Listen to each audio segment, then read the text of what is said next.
Gira.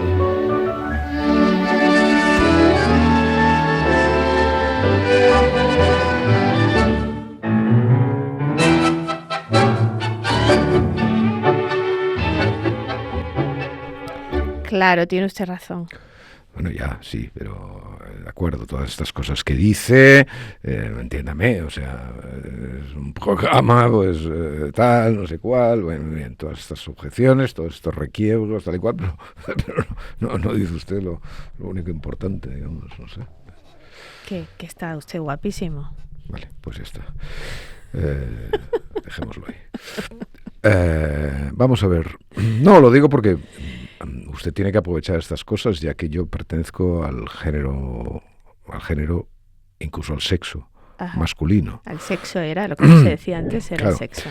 Porque si yo fuera una chica, ajá, entonces eso sería ofensivo, porque no podría usted decirme, no, es que estaba guapísima, porque entonces saldrían todos los haters diciendo, claro, es que usted dice que estaba guapísima porque minusvalora mi talento, mi inteligencia, bueno, y tal. Entonces, como, en fin, como en el caso masculino eso no hay problema porque va de suave, el talento, la inteligencia, la lucidez. Es prodigioso cómo qué bien usted ha transitado a lo largo del tiempo, porque se vio muy bien ¿no? Sí, exacto. Imágenes, pero bueno, quiero decir que con esto ya es... Ya está, era lo que faltaba además en el programa, único. Porque nadie dijo eso. Exacto, ¿no? Exacto. Nadie, es una cosa sensacional, ¿no? Bueno, a ver, antes de nada, una columna de Federico Jiménez de los Santos el otro día, anteayer, con una cuestión, esto realmente es un ejemplo de para qué sirve el columnismo, ¿no? Y para qué sirve es decir, aquello que difícilmente, o no tan difícilmente, pero no suele formar parte de la, digamos, de la información en su estadio convencional, ¿no? O sea, porque no te imaginas un titular así cuando realmente es importantísimo lo que Federico explicaba sobre los rehenes devueltos, tal. Y decía, ninguna rehén ha vuelto viva. Así es. Claro, yo evidentemente era una columna en la cual no había pues los datos que puede haber en una información, ¿no? Sobre el número de mujeres, que supongo que esto debe figurar en algún lugar, por supuesto, el número de mujeres que fueron secuestradas, el número de mujeres que fueron muertas, o sea que bueno, es difícil saber el número de mujeres que fueron violadas, aunque debe ser una cifra, un porcentaje altísimo. Estamos hablando, obviamente, supongo que todo el mundo lo entiende, pero estamos hablando de Hamás y de su crueldad y de su ataque del 7, y entonces todos estos porcentajes no lo sabemos. Pero lo que sí de la última lista quedaba una mujer, o sea, de las últimas listas permanecía una mujer secuestrada, porque hubo muchas que también fueron liberadas en los dos momentos que hubo liberación de presos, y quedaba una mujer y resultó que también estaba muerta, ¿no? Entonces, me parece un ejemplo, ¿no? O sea, pues sí, mujeres, hombres, tal, ¿no? Pero entonces que alguien se fije, ¿no? O sea, ¿no? Miren, volvieron 20, ¿no? Vivos, una cifra aproximada, ¿no? Sí. No, 20. Sí, 20. En concreto. Y entonces, claro, que el columnista vea, ¿no? O sea, no hay ninguna mujer y tal. Bueno, me parece un ejemplo estupendo de lo que tenemos que hacer.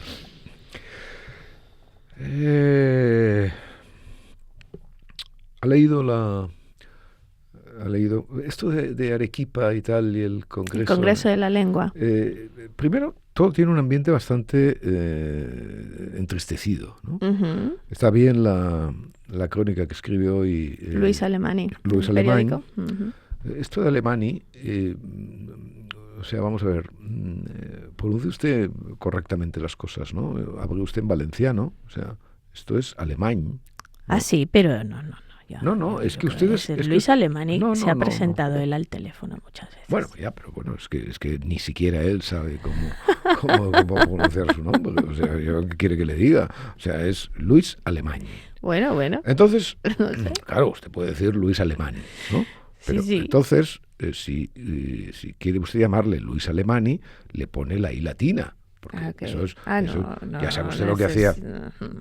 ¿Cómo? Ya sabe usted lo que hacía Estoy pronunciando en español. Ferlosio con Shakespeare. Claro. Shakespeare con CH y acento en la E. Claro. Bueno, eso está bien. Bueno. ¿No? Pero si es Luis Alemany, pues es Luis Alemany. Ya sé que... Pero usted, yo lo voy a seguir llamando Alemany. Bueno, usted, claro, porque usted es terca, tozuda y además presume, como siempre, para dejarme en ridículo ante los oyentes, de una excelente pronunciación de la lengua inglesa, ¿no? Y en cambio, una cosa en valenciano, en la que digamos, usted es experto, perdón. Bueno, pues, alemán. Como la tontería esta que a veces las jovencitas me recriminan, ¿no? De que escribir carnet, ¿no? Uh-huh. O incluso bidet, Ajá. ¿no? Pero vamos a ver, óigame, pero vamos a ver, es que estos niños no saben que el castellano que hablamos los catalanes Uh-huh. es un castellano con T, y que esa cosa horterísima del carné, el bidé y todas esas terminaciones con el acento y tal, nos parecen... Purias. No, y no solo eso, es que nos parecen algo peor, nos parecen madrileñistas, Vaya, por Dios. o sea, nos parecen de feria, de San Isidro constante, o sea, la tilde chulapona, ¿no? La tilde chulapona, pues. La tilde chulapona. Esa T no la pronuncian los franceses tampoco, le voy a decir. Bueno, pero es que estamos hablando, ¿y que no la pronuncian los ¿qué quiere franceses? decir? ¿Qué quiere decir? O sea, pero, claro, ni seguramente los saharauis tampoco, ¿no? O sea, no. Es que tiene usted unas cosas, Santo. Bueno, muy bien. ¿Y qué? O sea, ¿y qué pasa? O sea, sobre esto del bidet ya vio, supongo, eso es uno de los posts más... se autocensuró en el post. ¿Cómo que me autocensuré? Sí, porque la frase, según yo la tengo entendida, no era sexo. No decía, desde que se inventó el bidet, el sexo ya no sabe a sexo. La palabra no era sexo. Bueno, pero vamos a ver, no hay nada peor que el que usted y yo tengamos una conversación sobre supuestos que tiene las usted personas razón, tal y cual. O sea, que empiece con... el post se llamaba Vagina Boracchi. Ajá, exactamente. ¿Sabe? Mire, fíjese una cosa de estas que solo le gustan a tres de nuestros oyentes, pero con las cuales yo realmente soy las que disfruto. Esta Vagina Boracchi venía por un artículo de Explique. Sí. Es un artículo en S Moda del País que tenía el siguiente titular, que es: las vaginas no tienen que oler a galletas. Era una cita. Sí. El mercado se lucra de la ansiedad genital. Exacto. El capitalismo vive Claro, también. ¿de verdad son necesarios los desodorantes, suplementos y sprays íntimos o son una nueva forma de hacer negocio creando inseguridades a las mujeres? Esto, fíjese cómo conectaba entonces con la sentencia de este hombre completamente que, bueno, se llevó a presentar... Sí, Álvarez Solís. Antonio Álvarez Solís se llevó a presentar en las listas de Bildu en el País Vasco, me parece. No sé Imaginemos. O sea, entonces, fíjese usted el bucle, ¿no? O sea, Antonio Álvarez Solís y la Vagina Boracchi, ¿no? Antonio Álvarez Solís dijo esa frase... Desde que se inventó el bidet... El bidet. Desde que se inventó el bidet. Yo soy andaluza. Desde que se inventó el bidet, usted dice el sexo ya no sabe a sexo, pero yo sigo sosteniendo que era otra palabra, pero bueno. Pues quizás sí. No para decirla a la audiencia. No, pero no me censuré, es que ¿no? yo la recordaba. Que la recordaba, sí. No, pues no. Sí, porque tenía, ya sé a qué palabra se refiere usted, se refiere a la palabra del sexo, ¿no? Ajá. Pero si pongo sexo, tanto se refiere al órgano como se refiere a la práctica. Ah, vale. Claro, vale. Y entonces está. Claro, y abarca. Abarca. Y luego, sobre esto de abarca, que le quería decir, estuve pensando bastante rato Porque esto de vagina voraci me gustaba mucho, ¿no? Claro.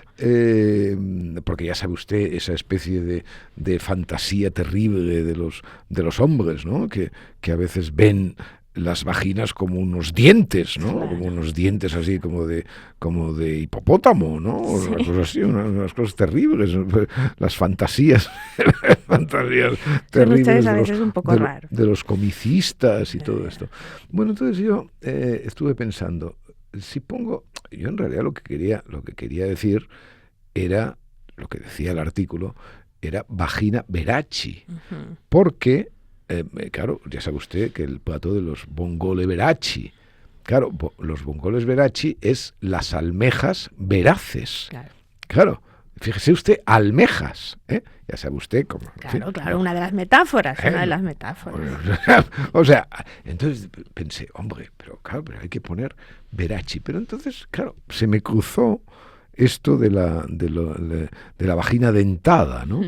Y pensé, si pongo voraci, la gente verá también veraci, ¿no? Porque dirán, pero esto, vongole veraci, tal, no sé qué. Verá veraci. Si pongo veraci, no verá voraci. Tiene usted razón. Una vez más, la lengua, maravillosa, lengua. hablando Bueno, de estas cosas. Bueno, entonces Arequipa, la lengua. Estamos en hablando. Arequipa, estamos con la crónica de Luis Alemán, muy estupenda, que rescata ese ambiente de tristeza en un país que efectivamente ya no tiene presidente en estos momentos, ni presidenta, que fue destituido, que las medidas de seguridad impidieron al rey. Claro, el rey, lo recuerda a nuestro cronista, el rey el año pasado estuvo ahí tocando un cajón en Cádiz, bueno, en fin, haciendo el flamenquito un poco. A mí no me gusta ver a los reyes tocando el cajón tampoco, ¿no? Pero bueno, vale, en fin, eso es lo que pasa. Y bueno, se lamenta y tal. Y entonces hay celebra, ¿no? Más o menos celebra, pero en todo caso lo celebra, pero el país también saca la misma frase en titular. Esto de que las lenguas, ponga ahí las barreras, el titular de las barreras, está ahí en el periódico, en la primera página, segunda. Aquí. El mundo es mestizo, ninguna lengua nació como barrera. Mentira. O sea, usted no puede decir, en un congreso de la lengua, lo último que se puede decir es que ninguna lengua nació como barrera. O sea, todas las lenguas nacieron como barreras. O sea, no, las lenguas marcaron el territorio como el orín, ¿vale? O sea, como el orín de los perros, ¿eh? Esa frase, ese verso de León Felipe, ¿no? Como el orín de los perros, hablando de la justicia, que tanto le molestó un día a mi querido amigo Marchena cuando hablábamos de las decisiones de los jueces. La justicia en España es como el orín de los perros, decía León Felipe. Bueno, pues las lenguas, efectivamente, lo que hacen es marcar el territorio y es uno de los signos de identidad clarísimos de fronteras, ¿no? O sea, siempre son aduanas, nunca son pasaportes, desgraciadamente, ¿no? Siempre son aduanas. Exactamente igual que la religión, exactamente igual que el color de la piel, etcétera, etcétera, etcétera. Entonces uno no puede ser rey de España y leer un discurso que pervierta y contradiga tan abiertamente la ciencia lingüística, ¿no? Y antropológica. Las lenguas siempre fueron barreras. Pero claro, como estamos siempre intentando sustentar las tesis de que las lenguas son patrimonios de la humanidad y que contra más lenguas tal, y haciéndole el funeral a esa lengua que hablaban 3, luego 2, luego 1 y luego desaparecieron, y luego se instaló aquello que dijo tan estupendamente nuestro Bobadilla, dice, bueno, ya, pero ya, sí desapareció, bueno, pero algo hablarían, ¿no? Alguna cosa hablarían, ¿no? Porque claro, no se quedaron callados, o sea, volvieron rápidamente a hablar. Bueno, pues eso. Entonces, como tienen esta esta pulsión en el subtexto de decir siempre que las lenguas son el patrimonio y tal, claro, cuando se encuentran con la evidencia babélica, ¿no? Pues, y en un congreso, pues tienen que empezar a retorcer la realidad. No hace falta decirlo, las lenguas son un dato de la realidad a extirpar, pero bueno, mientras lo extirpamos, pues celebrémoslo, o sea, celebremos pues eso, que en la palabra alcancía, pues, o aljofifa, esté mi abuela, jofifa. porque en el fondo para eso La mía sirven, también. claro, para eso sirven esta cosa, claro, lo que pasa es que si lo dijéramos en inglés y lo dijera mi abuela, pues también estaría. Claro. Es verdad que la diversidad, porque las lenguas todas tienen un proceso, ¿no?, diacrónico en el cual las palabras pues van alimentando capas del pasado y tal, pero eso no es porque haya muchas lenguas, eso es porque la propia lengua, cualquier lengua, evidentemente pues evoluciona en un sentido diacrónico, desplazando unas palabras, unas construcciones y elevando otras a lo que es evidentemente la necesidad del hablante en cualquier momento. Entonces, sí, pues muy bonito, yo veo alcancía, bueno, pues todo esto, pues paguémoslo, vayamos a Arequipa y tal, pero no digamos estupideces, ¿vale? Y por mucho que las diga el rey de España, pues siguen siendo estupideces. Las lenguas son barrera y no pueden ser otra cosa más que barreras. Y la diversidad lingüística pertenece evidentemente a ese género de las cosas. Luego, evidentemente, cada uno pues que opine lo que le dé la gana. Fíjese qué liberal estoy hoy, Ya. después de estar en primicia. Luego, claro, en estos ágapes tenemos las tonterías inevitables del pensamiento literario. No sé cuál de los oradores, no lo recuerdo ahora, perdón, citó una frase de esas de mi amigo tan querido Mario Vargas Llosa, ¿no?, que tenía pues en fin, a mi juicio fue el intelectual moderno, ¿no? Ejerció el papel de intelectual moderno y tal, y eso pues evidentemente para mí es lo más valioso de su paso por el mundo, ¿no? Perfectamente ejemplificado en aquel maravilloso libro, su mejor libro sin ninguna duda, que es El pez en el agua, ¿no? Entonces, pero claro, Mario pues tenía ese temperamento siempre ficcional, esas tonterías que le gustan a Cercas. Por cierto, Cercas, digámoslo, propuso una cosa que está bien.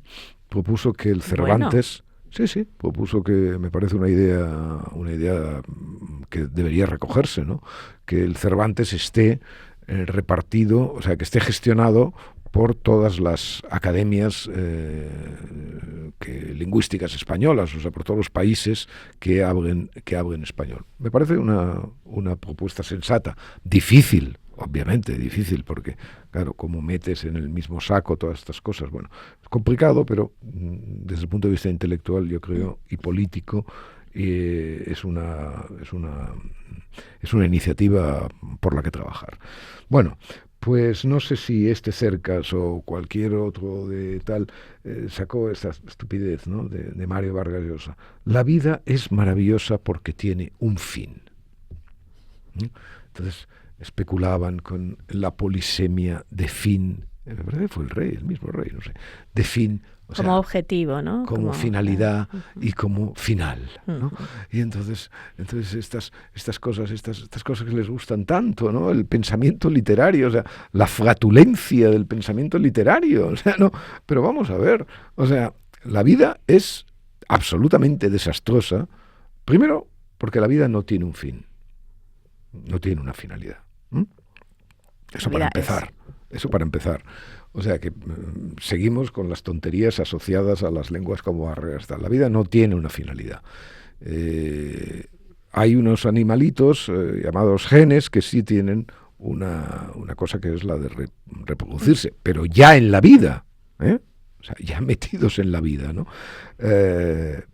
No se me ocurra que la vida tenga ninguna finalidad al margen de la suerte que corren cada uno de nuestros animalitos genéticos. Pero desde luego, si la maravilla es morirse, no se puede ser más estúpido. O sea, pero vamos a ver, pero ¿quién puede decir que la vida es maravillosa simplemente porque se acaba? O sea, eso forma parte de esas, o sea, de la desesperación del hombre, ¿no? La desesperación profunda del hombre ante su fin ineluctable, ¿no? Se retuerce, se pervierte y se convierte en estas frases completamente almidonadas, ¿no? Que son vacías, que contradicen el sentido común más inmediato, el lugar en el mundo que ocupa cualquier hombre, ¿no? Y que pretenden, ¿no?, mediante ese almidonaje, pues distraernos del horrible sentido ineluctable y final de la vida, ¿no?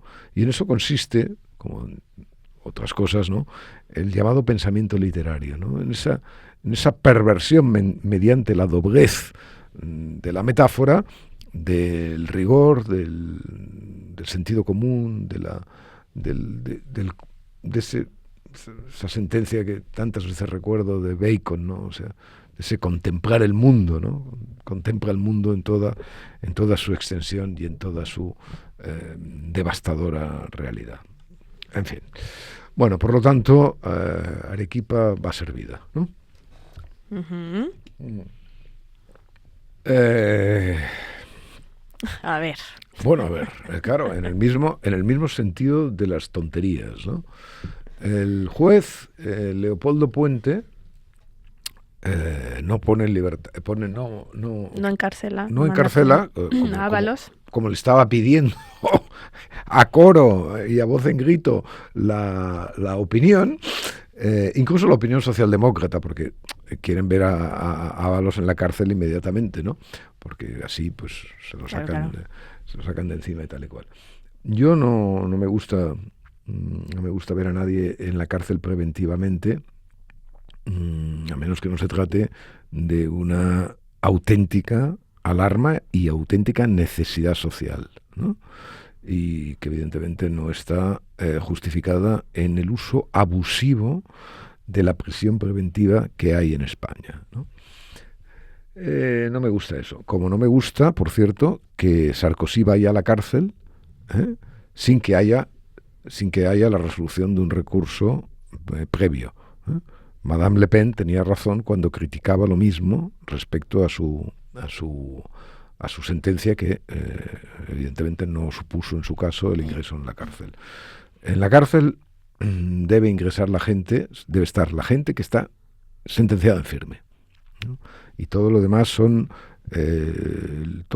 sabe Santos, limita desdichadamente con la venganza, ¿no? Uh-huh. Con la venganza, con esa especie de utilitarismo perverso que a veces mancilla el uso y el diálogo y la conversación democrática. Entonces, yo respeto que el juez Puente no meta a Ábalos en la cárcel. Me sorprende, de todos modos, que diga, para justificarlo, que hay una leve posibilidad de que se escape, de que huya. Dice, bueno, yo reconozco que hay una leve posibilidad de que, hombre, oiga, ahora imagínese usted que Ábalos coge a este muchachito, ¿cómo se llama? Este que le entrevista cada día antes de ir a comer el cordero. Vito Quiles. Exacto. Ahora imagínese usted que... Muy divertida columna escribió usted al respecto. Sí, ¿no? Bueno, es que nos divertimos. La amistad trans. Bueno, pues ahora imagínese usted que una noche de estas, estos dos se atizan un cordero entero, ¿no? Como los langostinos que se atizaron los del 23F. O una cordera. Se atizan, y una...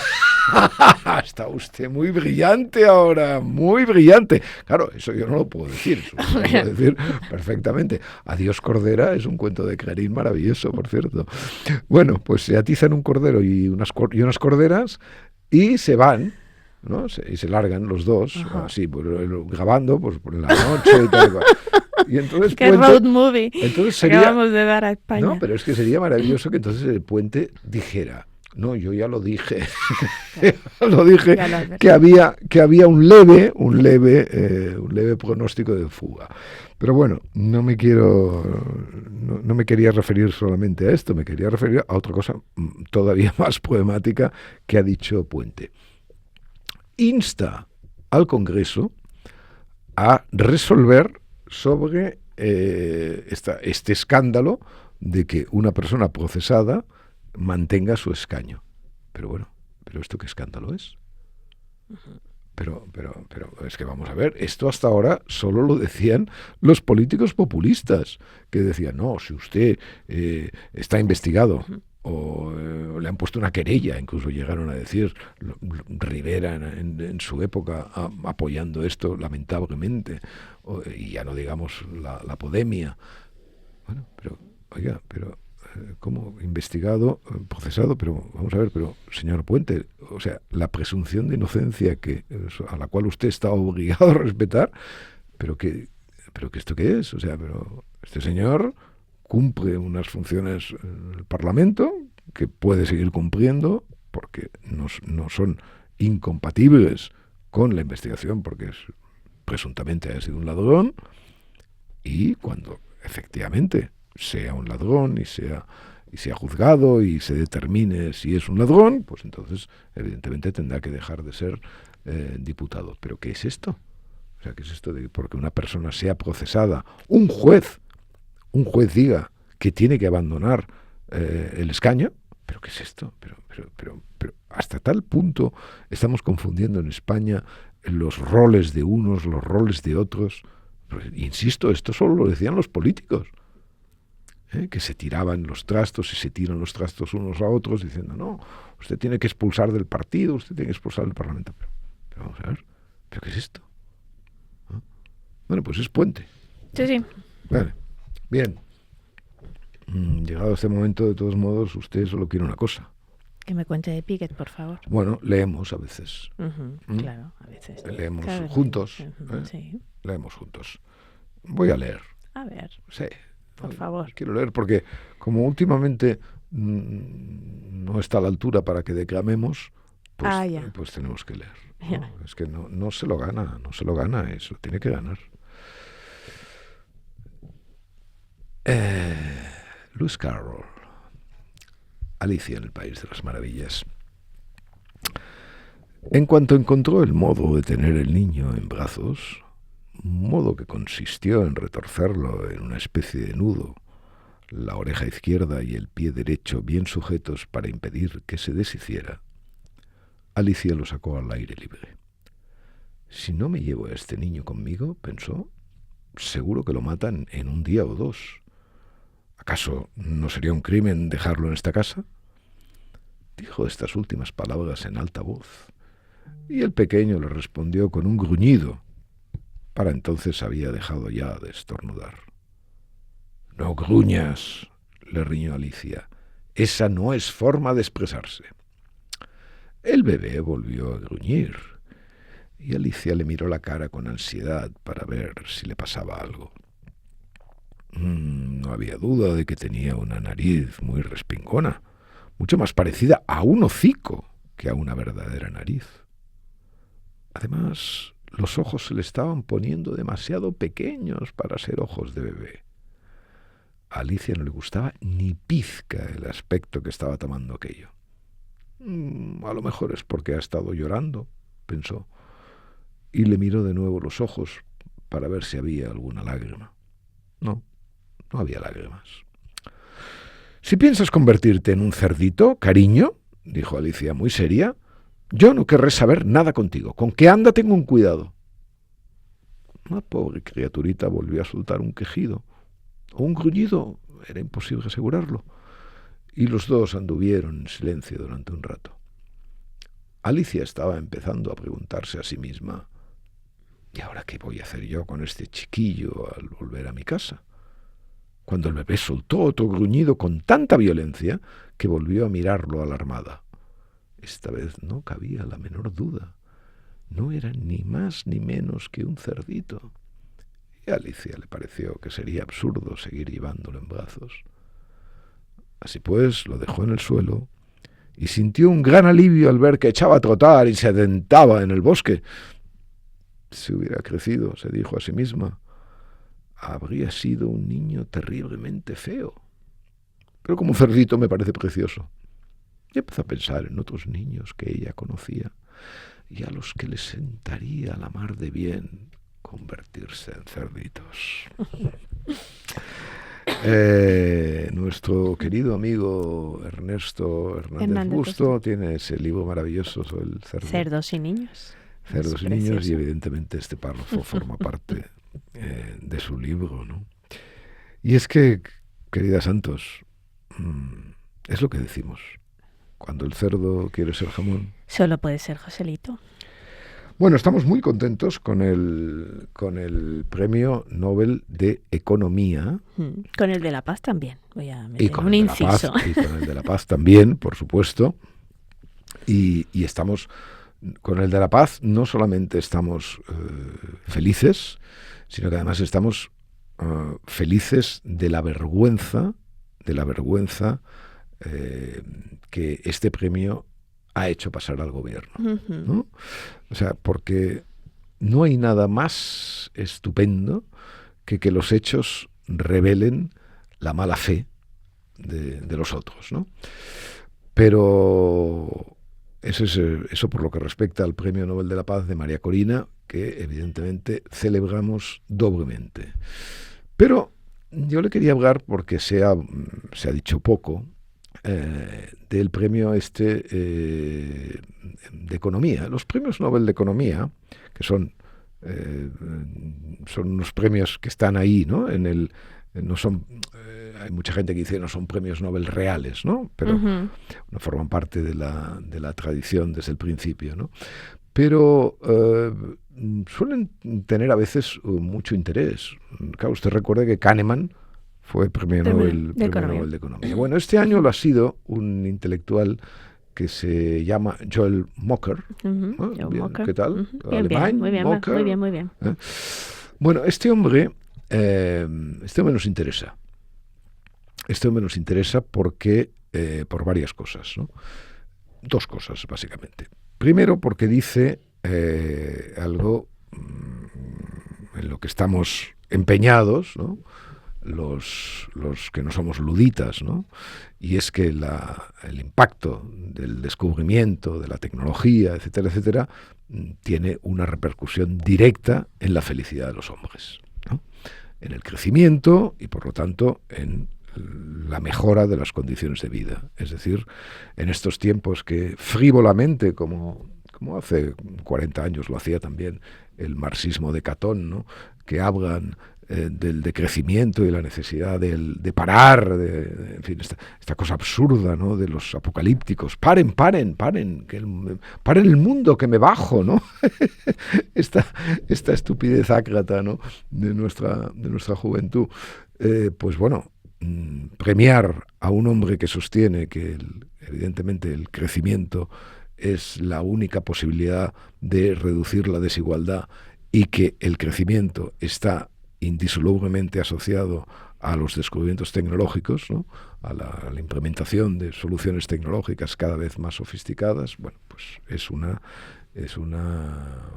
gran noticia, insisto, sobre todo porque cae en un ambiente ludita en todos los sentidos, ¿no?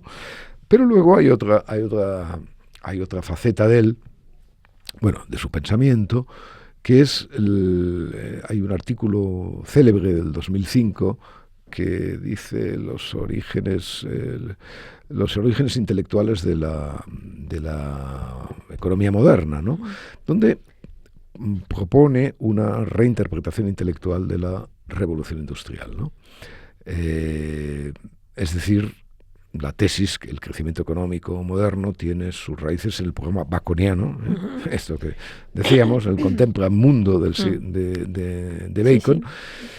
Es decir, el ideal de ampliar el conocimiento útil y aplicarlo a la solución de problemas técnicos, ¿no? Que esto es el programa, ¿no? Una idea ilustrada por excelencia, ¿no? Pero lo interesante de este artículo y del punto de vista fuerte de este hombre es que la revolución industrial no solo puede explicarse por precios, por recursos o por instituciones como se hace frecuentemente y como se ha hecho desde la Vulgata marxista, ¿no? Sino por un cambio intelectual, ¿no? Es decir, la creación de una cultura que valoró el conocimiento como motor del progreso material, redujo los costes y estableció un sistema abierto de validación de las cosas y de difusión de las cosas, ¿no? Es decir, su tesis es que sin la Ilustración, la revolución tecnológica del 18 no habría podido transformarse en el crecimiento, digamos, sostenido que define la economía moderna. Es decir, que frente a los que, insisto, con la Vulgata marxista situaban en el precio, en el dominio de la infraestructura, el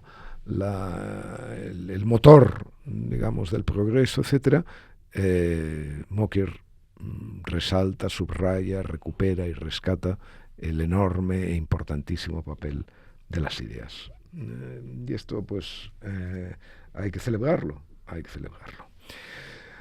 Bueno, y hablando de ideas, ya se nos come todo. Por cierto, no hablando de ideas, hablando de tecnología, no me ha dicho, estas cosas me las tiene usted que decir, porque tiene usted que venir y tiene que decir, pero ¿ha visto esto? ¿Ha visto usted que su amigo Gepetto se va a volver un cochino? Vaya manera. ChatGPT permitirá contenido erótico, ese es el titular sobrio, ¿no? Claro, yo a mí en fin, no he utilizado jamás, no, más de verdad, no he utilizado nunca Gepetto para esas charlas. Para charlas eróticas. Bueno, porque lo llama Gepetto y no Gepetta, a lo mejor también. Sí, eso por supuesto. Eso ya sería, no, pero bueno, podríamos hablar como dos hombres de ¿sí? chicas, ¿no? O sea, en fin, que no solemos hacerlo mucho los boom boomers. No. Los boom boomers, ya sabemos que no. No. Ustedes más, ustedes sí, más. Mucho más, las chicas, sí. Incluso hablan de chicas ahora, sí, porque claro. Esto progresa, ¿no? Bueno, esto me hace mucha gracia, fíjese usted cómo está construida esta historia, ¿no? ¿Cómo? Vuélvalo a decir. Gepetto permitirá contenido erótico. Permitirá. Sí. Sí, ese verbo es el verbo que está uh-huh. en la noticia, ¿no? Uh-huh. Y el verbo que está en la noticia y probablemente esté en la técnica, ¿no? No, en el comunicado, del propio ChatGPT, o sea, permitirá. De OpenAI. Bueno, es que yo primero no sabía que no había contenido erótico. En fin, me parece que la gente pues podía hablar de sexo o podía yo tampoco, la verdad, incorporar, no sé esto, el permitirá contenido erótico, yo no sé exactamente a qué se refiere, si a la utilización de imágenes o por ejemplo ahora con el vídeo con esto que han hecho de Sora. Uh-huh. Sabe usted que ahora usted envía una foto suya y entonces hágame un vídeo hablando con Arcadi Espada en Gira Gira, y entonces le sale a usted un vídeo en que nosotros estamos monísimos, tal y cual, a lo mejor mejorados, colgados de un globo terráqueo o en el fondo del mar, en fin, bueno. Entonces no sé exactamente en qué consistirá todo eso, no sé si en la generación de imágenes o lo que fuera, o se van a mantener en el puro discurso, en el sexo oral, por así decirlo, ¿no? Los chats calientes. Sexo oral, pero el verbo permitir, o sea, pero vamos a ver, pero permitir, ¿qué coño quiere decir? Ahora sí pronuncio la palabra. Sí, claro, hombre, solo faltaría que no pronunciáramos la palabra, pero ¿qué es esto? Que el sexo se tiene que permitir. O sea, el sexo, o sea, una de las cuestiones fundamentales de las dos o tres cosas que nos mantienen vivos y que lamentamos cuando el fin y la finalidad coinciden. Es que es extraordinario. Permite. Pues muchas gracias, Gepetto. Y bien, pero hablando de sexos y tal, pues bueno, y hablando de esas cosas que hablan las mujeres y los hombres, tenemos un estudio del profesor Eric Kaufmann, ¿no? Del cual usted parece que tiene noticias, ¿no? Sí, ha causado mucho revuelo, diciendo que es de extrema derecha. Sí, claro, es que el revuelo, o sea, Kaufmann evidentemente no es un woke, ¿no? Y ha dedicado buena parte de su vida su vida intelectual dedica a ridiculizarlos y todo esto, pero esto es como ayer tuve una conversación con Ricardo Cayuela, ¿lo conoce usted? Más o menos. Sí, porque va a sacar una entrevista en Objective sobre el libro de Franco, ¿no? Uh-huh. Y entonces yo le decía, comentábamos esta cuestión nazi, ¿no? del ser y del hacer, ¿no? Uh-huh. O sea, cómo la gran característica, la única, lo que lo hace único es al genocidio, evidentemente, es el hecho de que la gente fuera asesinada por lo que eran y no por lo que hacían, ¿no? Bueno, esta distinción, hay una anécdota que explico en esa entrevista y que no voy a revelar ahora, pero fíjese usted que en el debate intelectual, eso entre el ser y el hacer es una cuestión básica. Básica. O sea, básica, porque la mayor parte de la difamación intelectual se canaliza a través de lo que uno es, o de lo que la gente dice que uno es, claro, también. Lo que le parece.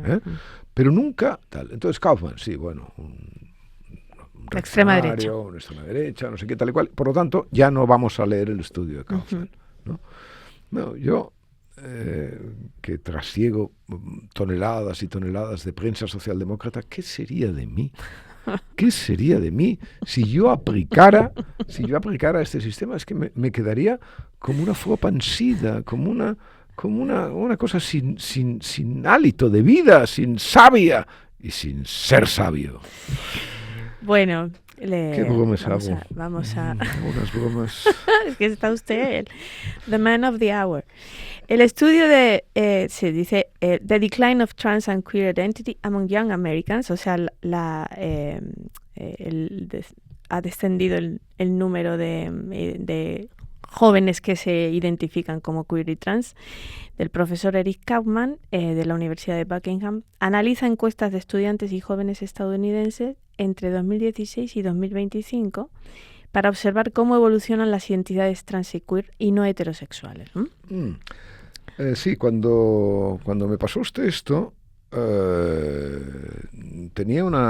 me acordé de haber leído este verano en el Guardian un informe que decía que casi 3 millones de personas en Estados Unidos se identificaban como trans, ¿no? Era un informe que salía para poner poemas a Trump, ¿no? Que quería eliminar de los censos y de las encuestas federales las preguntas sobre la identidad, ¿no?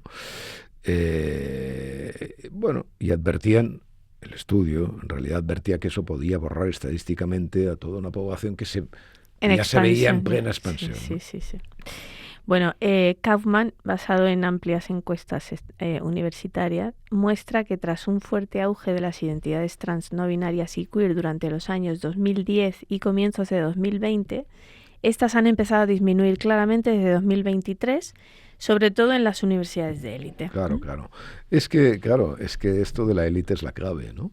O sea, como pasa siempre con las vanguardias, las élites fueron las que descubrieron, formalizaron la identidad fluida, los aprendices de la subnormal de la Butler, y ahora cuando ya han sacado todo el rédito, cuando se han convertido en personas citadas, en fin, cuando le han exprimido todo el rédito académico y cultural, bueno, pues entonces ahora esto que quede para los pobres, estos que, en fin, que ya no forman parte de nosotros, vamos a otra cosa, ¿no?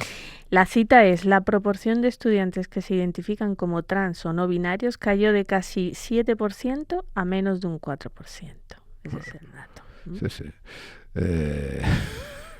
Esto, cuando yo que ya había aprendido todo el diccionario de cis, trans, binarios, no sé qué, ahora resulta que ya no me tengo que interesar por nada de esto porque ya bajan las cifras. Es que No las sé, modas es son como así. estudiar Esperanto, no sé, digo por lo artificial y como estamos con las lenguas, pues por cierto, esto del Esperanto. Bueno, otro día. Diga. Bueno, las identidades queer, pansexuales y asexuales también bajaron, mientras que la proporción de estudiantes heterosexuales volvió a aumentar. Claro, es que ya están cansados de rellenar formularios con 47 opciones de identidad, ¿no? Mira, se lo voy a decir un poco en esa lengua valenciana, ¿no? Chico, chica, pañ y clau. Menos es más. Exacto. Bueno, los nuevos, los novatos, ¿no? Los freshmen, son menos de estas identidades queer que todos, lo que sugiere que la tendencia podría continuar. Muy bien. De los primeros cursos universitarios. Muy bien. Bueno, pues estupendo, ¿no? ¿Y qué más? ¿Y las conclusiones? Y concluye que esta caída no se debe a un giro conservador, ni a la religión, ni a menos redes sociales, sino que coincide, muy interesante, con una mejora de la salud mental entre los jóvenes después de la pandemia. Vaya, esto es otro de los mitos, ¿no? Las epidemias de salud mental, etcétera, etcétera, claro. Es decir, que no se trata de ideología, sino de psiquiatría, ¿no? Y es que, fíjese usted, yo creo que cuanto mejor te sientes, menos armarios, menos manifiestos, menos necesidad de declararte nada, de hacer de tu identidad un salvavidas, ¿no? Bueno, es muy pronto para decirlo, pero imagínese usted que estuviéramos asistiendo a una, como diríamos, a una destransición colectiva, ¿no? Ojalá. Un regreso a la normalidad binaria o biológica, manteniendo siempre, evidentemente, las zonas grises que hay en nuestra vida, como hombres y como especie, ¿no? Pero ojalá un regreso a la normalidad binaria acompañado de un saludable aumento en los niveles de serotonina. Imprescindible siempre. Pero no baje la guardia, Santos. No se puede. Al mundo nada le importa.